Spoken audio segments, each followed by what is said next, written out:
They grew up together, were in the same class at school, but now they're in different social classes. The fox's life was like a fairy tale. One day the wolf came to him and said, "Teach me to do it.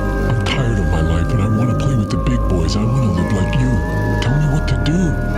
The fox answered, "Don't sweat it. I'll fix up a place for you. Have a cushy job. You'll sit in a chair, quietly catch fish by the rules.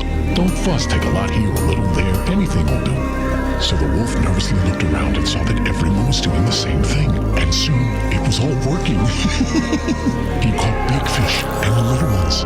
One day, the fox came to get his share of fish, but the wolf said to him, "Sorry, brother, this fish is stuck to my tail." So the fox went and unstuck it. He cut the wolf's tail off and unstuck the fish. Good thing the wolf wasn't using his for bait.